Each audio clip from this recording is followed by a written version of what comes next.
Bienvenue dans le bunker. J'avais envie de vous parler d'un truc spécial aujourd'hui. Souviens-toi de cette sensation. Enfin, si tu as plus de 40 ans. On est en 91. Tu sors du cinéma. Tu viens de te prendre la claque Terminator 2. Tu as les yeux écarquillés, le cœur qui bat à 100 à l'heure. Tu te sens invincible. Oui, moi c'était comme ça. Mais une fois dehors, la réalité te rattrape. Le film est fini. Tu ne peux pas le revoir. Tu dois attendre des mois qu'il sorte en VHS. Et tu connais la chanson. Le jour où tu cours au vidéoclub, le rayon est vide. Un type est passé avant toi louer la dernière cassette. Tu rentres chez toi, frustré, impuissant. Et ça, c'est un truc qu'avait compris Ocean Software, avec leur compilation et surtout leur marketing de fou. Eux, ils ne vendaient pas juste un jeu. Ils te vendaient la possibilité de prolonger le rêve. Carrément. On passait des heures à baver devant les pubs dans les magazines de jeux vidéo. Les visuels claquaient, ça promettait l'enfer. Mais j'ai te faire une confession. De toute ma vie de gosse, je n'ai jamais vu une seule de ces boîtes en magasin. Jamais. La réalité de l'époque, c'était la copie, le piratage. On se refilait des disquettes copiées sous le manteau dans la cour de récré. On avait le jeu, mais on n'avait pas l'objet. C'est seulement aujourd'hui, en construisant ma collection, que j'ai enfin pu les toucher. Et franchement, regardez-moi ça. Ces artworks sont sublimes. C'est vraiment toute une époque qui tient dans ce carton. Mais même avec une version pirate, la magie opérait. C'était ça le secret.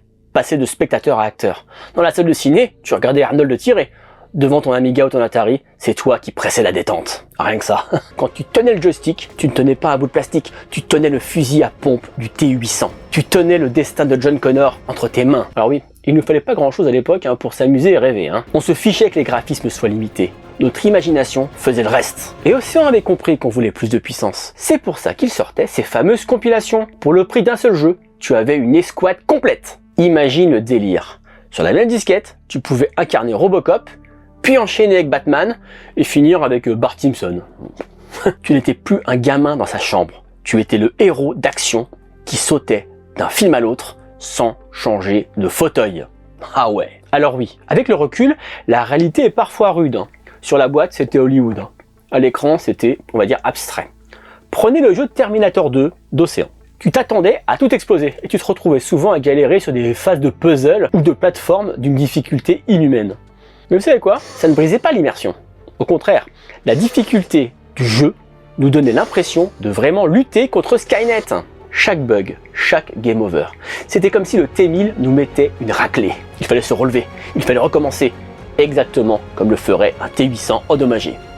On ne lâchait rien. Alors oui, je m'emballe un peu, je sais. C'était pour ça qu'Ocean reste gravé dans nos mémoires. Ils nous ont donné le pouvoir de ne plus subir l'attente de la VHS, mais de vivre l'action, ici et maintenant. J'espère que cette petite parenthèse vous a plu. Abonnez-vous, partagez et surtout dites-moi en commentaire si vous avez connu ces versions pirates ou si vous aviez la chance d'avoir les boîtes. Allez, au revoir. Ça part en prod.